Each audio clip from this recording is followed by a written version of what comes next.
नमस्कार साथियों, आशा है कि आप स्वस्थ एंड मस्त होंगे। आपको एक नई जानकारी इस वीडियो के माध्यम से दे रहा हूँ। ये है बारहमासी खरपतवार। ये खरपतवार ये जो है प्रत्येक खेतों में मिलता है और इसका नाम है मोथा घास। और मोथा घास, जिसको हमारे गढ़वाली भाषा में मुर्रा घास बोलते हैं, मुर्रा। अब मुर्रा घास इस तरह से सारे बीच बीच में जहाँ पे दिखाई दे रहा है, ये मुर्रा घास है। इसकी लंबी लंबी पत्तियाँ होती हैं और इस तरह से इसमें फूल निकलते हैं। ये इसकी पहचान है। और ये बहुत कम लोगों को पता है कि इस तरह के खरपतवार जो है, इस तरह के खरपतवार पहाड़ों के अंदर ये प्रत्येक खेत में इस तरह से ये गर्मियों में भी और सर्दियों में भी पाए जाते हैं। और इस खरपतवार के कई फायदे होते हैं। पहली बात, ये खरपतवार की पहचान इसकी लंबी पत्तियां और इस तरह के इसमें फूल निकलते हैं। ये और लंबी लंबी इसकी पत्तियां भी होती हैं, इस तरह से होता है। और इसकी इस जड़ दिखाऊंगा मैं। ये निकल रहा है, ये इसकी गांठ होती है। ये गांठ जो है यही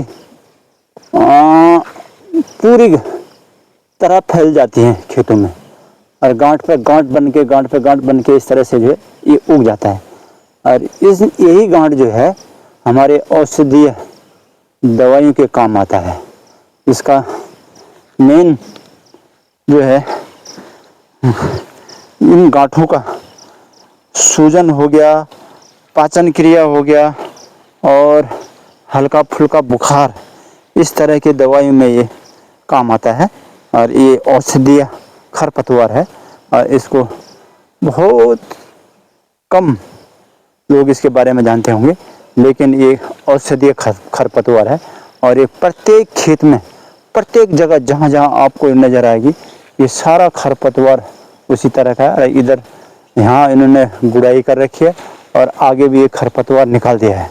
लेकिन इसकी गांठें जो है बहुत ही कीमती होती हैं। और कीमती होने के साथ साथ इसमें मैंने आपको बताया ये कई तरह की बीमारियों से लड़ने का काम करता है। और जब इसकी पैदावार होती है तो पैदावार जो है गांठ पर गांठ बन करके इस तरह ये फैलता है। और फैलने के बाद पूरा इसमें जितना भी दिखाई दे रहा होगा, इसमें सारे नीचे गांठें होंगी। और इसी तरह से जो है ये मुर्रा घास एक बहुत ही मोथा घास, इसके अंदर गांठ है जिसको हम कंद भी बोलते हैं। कंद बोल लें या गांठें बोल दें, तो इस तरह से होती हैं। और इस तरह से मुर्रा घास और कई तरह की बीमारियों से लड़ने का काम करता है। इस तरह की जानकारियाँ मैं आपको इस वीडियो के माध्यम से देता रहूँगा। और मुझे आशा है कि मुझे जिस तरह से आप मेरे सहयोग कर रहे हैं, मैं आपका हृदय की गहराई से आभार व्यक्त करता हूं। और आशा करता हूं कि भविष्य में इसी तरह से आप चैनल को सब्सक्राइब करेंगे, लाइक करेंगे और मेरे वीडियो को देखते रहेंगे। मैं इसी तरह की जानकारियां आपको देता रहूँगा। धन्यवाद। जय।